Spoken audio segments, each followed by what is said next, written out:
Olá, no vídeo de hoje você vai aprender a criar lista suspensa em cascata. O que é isso? As opções que aparecem na segunda lista dependem do que foi selecionado na primeira. E as opções que aparecem na terceira lista dependem do que foi selecionado na segunda. Logo após a vinheta, a gente começa.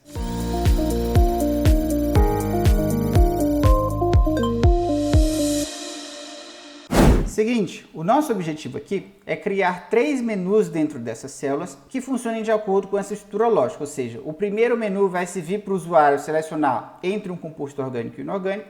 Caso ele selecione um orgânico, o que vai aparecer listado no segundo menu seriam as opções de álcool e hidrocarboneto, se não, vão aparecer aqui as opções de ácido, base, sal e óxido, tá bom? Para o terceiro menu, a gente vai depender do que foi selecionado no segundo, ou seja, se está selecionado um álcool, as substâncias que aparecem aqui seriam metanol e etanol. Se foi selecionado aí um hidrocarboneto, vai aparecer aqui no terceiro propano, benzeno e tolueno e assim sucessivamente para as outras funções inorgânicas, tá bom? Então, para resolver esse problema, nós vamos trabalhar com essa base de dados. E no caso do primeiro menu é bem simples, porque ele ocupa o topo da hierarquia aqui, ele vai influenciar os outros menus, mas não é influenciado por nenhum menu anterior. Então, vou simplesmente selecionar essa célula, vir na guia dados, validação de dados, a gente troca aqui para a lista e eu vou fornecer esse intervalo alimentando o primeiro menu. Agora nós já temos a opção de selecionar entre um composto orgânico e um inorgânico.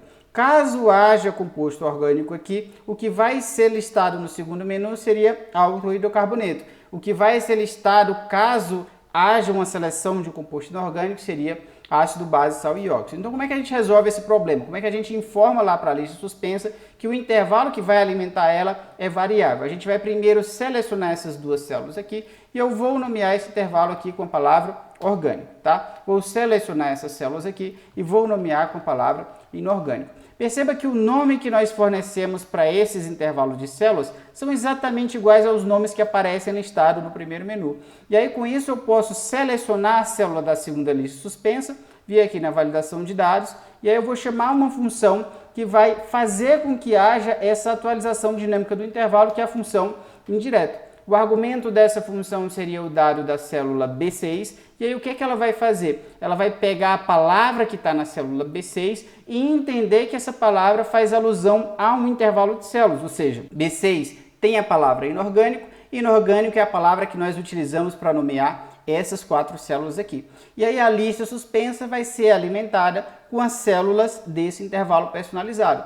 Clico aqui como OK. Por exemplo, está selecionado inorgânico, o que aparece aqui seria ácido, base, sal e óxido. Vou trocar para orgânico, que aparece aqui seria álcool e hidrocarboneto. E aí a lógica para a substância, no caso do terceiro menu, é exatamente a mesma. Nós vamos nomear todos esses intervalos aqui com o nome da função orgânica ou inorgânica correspondente. Só que para automatizar esse processo, eu vou selecionar essas 3 células, vir aqui em fórmulas, criar a partir da seleção e marcar a caixinha de linha superior. Olha só o que acontece. Quando eu seleciono essas 2 células, o nome dela agora é álcool, tá? Essa primeira célula ela serviu apenas de cabeçalho. Se eu selecionar as 3, vocês veem que aqui não vai aparecer a palavra álcool. Se eu selecionar as 2, aparece a palavra álcool. E a mesma coisa aqui. Vou selecionar essas 4 células, criar a partir da seleção, linha superior.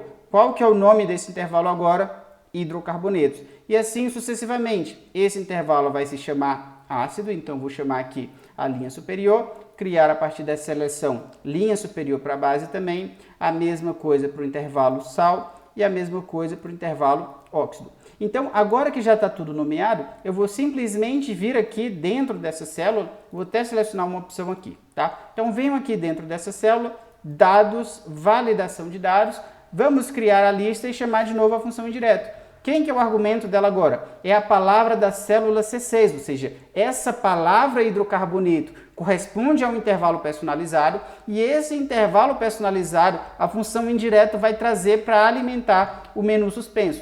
Clico aqui com OK, ó. Hidrocarboneto, quais são as opções de substância?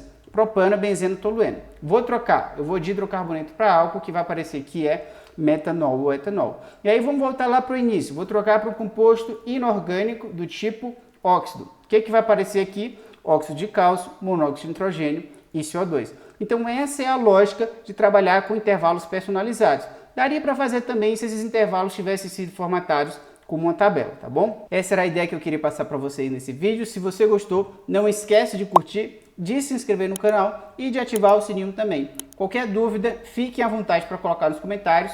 É isso, um abraço e até a próxima.